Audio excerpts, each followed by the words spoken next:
38 case और कई सजा, फिर भी जनता का भरोसा कैसे हर बार जीत जाते हैं अनंत सिंह। सियासत, समर्थन और संगीन आरोप के साथ नीतीश से नजदीकी, फिर दूरी और दोबारा साथ। केस, जेल और जीत, मोकामा में क्यों कायम है छोटे सरकार का दबदबा। छोटे सरकार की कहानी, बाहुबली से विधायक तक अनंत कुमार सिंह की सियासी दास्तान। बिहार की राजनीति में बाहुबली शब्द कोई नया नहीं है। दशकों से यहाँ सत्ता और ताकत की कहानियां साथ साथ चलती रही। मोहम्मद शहाबुद्दीन, आनंद मोहन, रीतलाल यादव जैसे नामों के बीच एक ऐसा चेहरा भी है जिसे मोकामा की सियासत में छोटे सरकार कहा जाता है। नाम है अनंत कुमार सिंह। ये कहानी सिर्फ एक नेता की नहीं, बल्कि बिहार की उस राजनीतिक संस्कृति की है जहाँ प्रभाव, समर्थन, डर, वफादारी और जातीय समीकरण मिलकर सत्ता का रास्ता बनाते हैं। अनंत कुमार सिंह का जन्म 1961 में पटना जिले के बाढ़ प्रखंड के नदावा गांव में हुआ। भूमिहार परिवार से आने वाले अनंत 4 भाइयों में सबसे छोटे थे। उनके बड़े भाई दिलीप सिंह पहले से राजनीति में सक्रिय थे। 1985 में उन्होंने मोकामा सीट से निर्दलीय चुनाव लड़ा, लेकिन कांग्रेस के श्याम सुंदर सिंह धीरज से हार गए।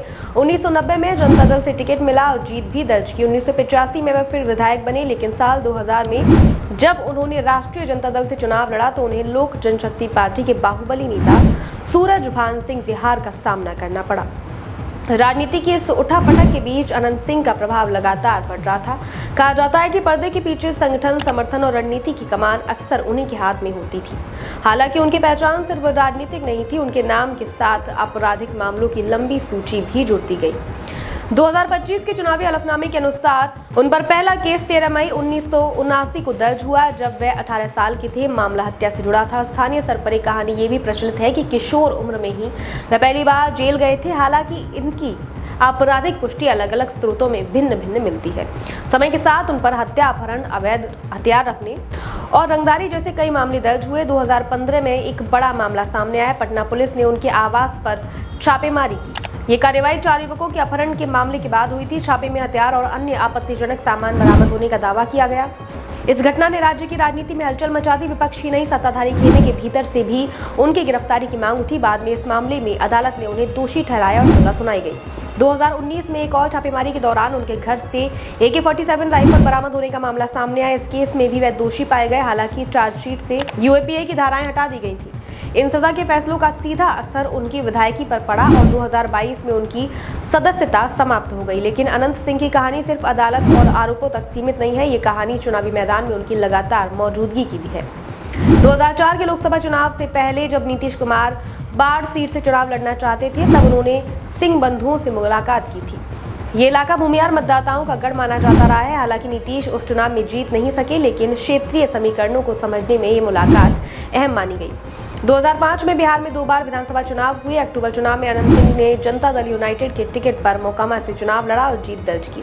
इसके बाद 2010 में भी उन्होंने अपनी सीट बरकरार रखी। राजनीतिक गलियारों में एक घटना का जिक्र अक्सर होता है कि जीत के बाद उन्होंने अपने क्षेत्र में मुख्यमंत्री को सम्मानित किया था, जिसे लेकर अलग अलग दावे किए जाते रहे। 2015 में अपहरण और हत्या के मामले में गिरफ्तारी के बाद जदयू ने उन्हें टिकट नहीं दी। उस समय नीतीश कुमार महागठबंधन के साथ थे और अपनी छवि को लेकर सतर्क माने जाते थे। हालांकि अनंत सिंह ने निर्दलीय चुनाव पहले लड़ने का फैसला लिया। वे जेल में थे। प्रचार उनकी पत्नी नीलम देवी ने संभाला। दिलचस्प बात यह रही कि बिना बड़े सार्वजनिक अभियान के भी वे चुनाव जीतने में सफल रहे। इस जीत ने उनके स्थानीय प्रभाव को फिर साबित किया।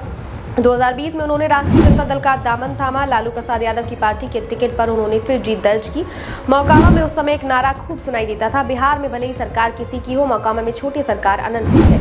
लेकिन 2022 में 2 मामलों में सजा के बाद उनकी विधायकी चली गई। इसके बाद हुए उपचुनाव में उनकी पत्नी नीलम देवी को टिकट मिला और वह जीत कर विधानसभा पहुंची।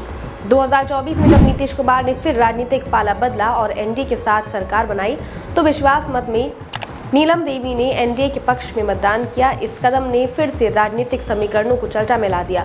2025 के विधानसभा चुनाव में एक बार फिर दिलचस्प मुकाबला देखने को मिला। अनंत सिंह को जदयू से टिकट मिला, जबकि उनके पुराने प्रतिद्वंदी सूरजभान सिंह विपक्षी खेमे से मैदान में थे। तमाम कानूनी चुनौतियों और राजनीतिक उतार चढ़ाव के बावजूद अनंत सिंह ने जीत हासिल की। ये जीत सिर्फ एक सीट की नहीं, बल्कि उनके लंबे राजनीतिक सफर की निरंतरता का प्रतीक मानी गई।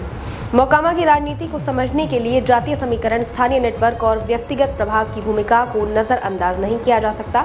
अनंत सिंह का करियर इसी मिश्रण का उदाहरण है। एक ओर उन पर दर्ज गंभीर मामले और सजा, दूसरी ओर चुनावी जीत और स्थानीय समर्थन। ये विरोधाभास बिहार की राजनीति के जटिल चरित्र को सामने लाता है। ये भी सच है कि समय के साथ बिहार की राजनीति बदल रही है। कानून व्यवस्था, विकास और पारदर्शिता जैसे मुद्दे अब ज्यादा प्रमुख हो रहे हैं। फिर भी कुछ इलाकों में व्यक्तित्व आधारित राजनीति का असर कायम है। अनंत सिंह का सफर इसी द्वंद्व का प्रतीक है, जहां एक ओर अदालत के फैसले हैं तो दूसरी ओर मतपेटी से मिलती वैधता। आज जब बिहार की राजनीति नए समीकरणों के दौर से गुजर रही है, तब छोटी सरकार की कहानी सवाल भी छोड़ती है, क्या बाहुबली राजनीति का दौर खत्म हो रहा है या वह बदलते रूप में अभी भी मौजूद है। अनंत कुमार की राजनीतिक यात्रा उतार चढ़ाव से भरी रही है। भाई की हार से लेकर खुद की जीत तक, जेल से लेकर विधानसभा तक, पार्टी बदलने से लेकर फिर पुराने सहयोगियों के साथ लौटने तक, ये सफर बिहार की सियासत का एक आईना है। और मोकामा की धरती पर आज भी बहस जारी है कि वहां की राजनीति में असली ताकत किसकी है, सरकारी पद की या स्थानीय प्रभाव की।